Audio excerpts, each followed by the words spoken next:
Selamat malam semuanya, terima kasih udah hadir buat press conference malam ini film catatan harian Nantu Sinting. Saya mau pertama terima kasih kepada seluruh tim saya di atas sini, Ibu Rosi yang kasih saya cerita yang luar biasa ini.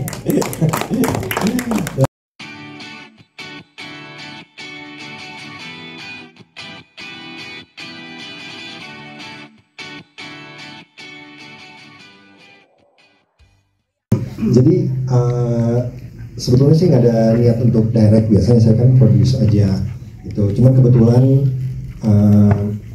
ada buku catatan harian Nantu Sinting dikasih sama penulisnya, namanya Donna.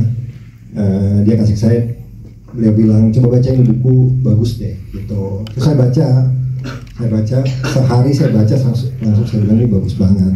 Saya telepon sama Rosi, saya bilang ini ceritanya bagus banget, saya mau dong. Bu Rosi bilang, maaf, udah nggak available. Ceritanya udah nggak ada, udah sama orang lain, udah dijual gitu.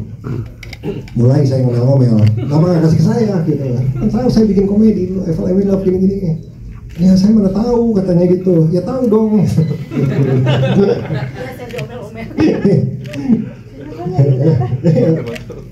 Terus saya telepon terus, tiap minggu saya telepon terus. Udah nggak bisa, katanya udah nggak ada. Coba dong, ada nggak? Saya telepon terus nih, gimana sih gitu. Hampir 2 bulan, 3 bulan ya, 2 bulanan gitu. Hampir 2 bulan, ya nggak bisa kalau nggak ada apa-apa ya. Ini udah terjual. Tapi nggak tahu hal ajaib dari mana, tiba-tiba suatu hari Rosi telepon saya, dia bilang ini available, yang beli nggak jadi bikin katanya. Karena oke, datang hari ini ke kantor, kita langsung beresin. Nah selama proses itu, habis itu COVID ya harusnya. Habis itu COVID, tadinya mau syuting sebelum COVID, tapi ada COVID nggak bisa syuting. Jadi kita develop skenario selama berapa tahun itu, semuanya perjalanannya sambil mencari sutradara. Mencari sutradara.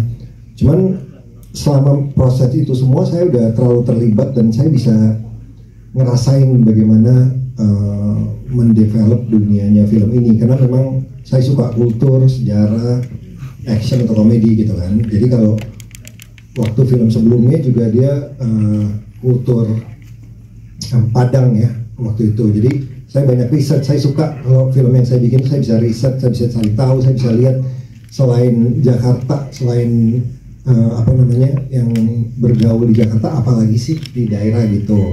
Jadi pas saya lihat Batak, kebetulan ibu saya juga lahir di Medan gitu, jadi saya tahu sedikit-dikit gitu. Nah, saya pelajarin dan saya merasa cukup nyaman kalau saya bikin ini dengan visi saya gitu. Mungkin hari ini bisa ditonton, bisa dinilai benar nggak visi saya gitu ya.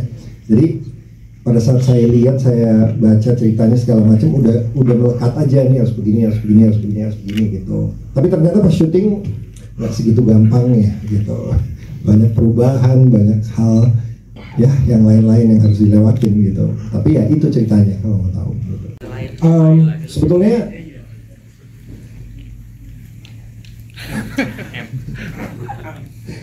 waktu pertama kali saya baca cerita ini, sebetulnya saya udah ngobrol-ngobrol sama Ralin udah lama, udah 5 tahun ya, 5 tahun yang lalu. Cuman bukan buat perannya Ariel, karena umurnya beda gitu. Peran ini cerita tentang pernikahan pasangan muda. Jadi perannya dibutuhkan umur 25 tahun gitu. Itu alasannya kenapa Ariel. Dan saya juga udah casting banyak orang sebetulnya. Walaupun Ariel pilihan pertama,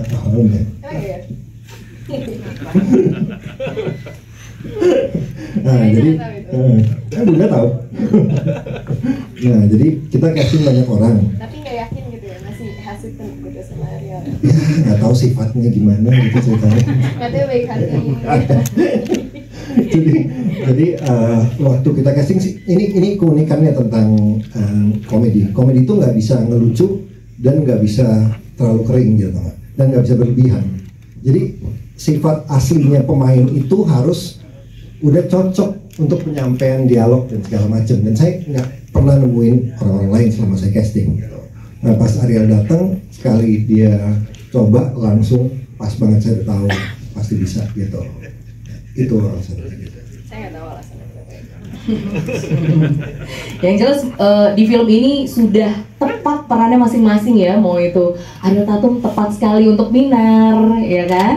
Iya. Ralinsyah tepat sekali untuk Intan. Ya? Iya, saya rasa kita sering bikin film dan mungkin kalian udah nonton film saya dan saya usaha untuk bikin karakternya itu tepat, itu paling penting buat saya ya. Karakter nomor satu, terus cerita gitu ya buat saya.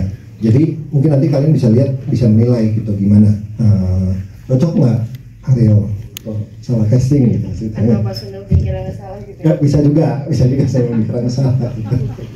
Tadi kan ditanya kalau saya interest atau enggak. Sebenarnya waktu pertama kali saya baca novelnya itu saya benar-benar senang banget karena saya sendiri dari Sumatera Utara. Jadi adat istiadat budaya Sumatera Utara itu saya interest banget. Dan kebetulan saya orang Melayu, jadi saya ingin sekali belajar lebih banyak tentang adat istiadat Batak Toba. Maka aku bilang apapun yang terjadi aku mau coba terlibat, belajar dikit juga dari Pak Sunil bagaimana develop script segala, karena saya udah mulai produce juga on the side.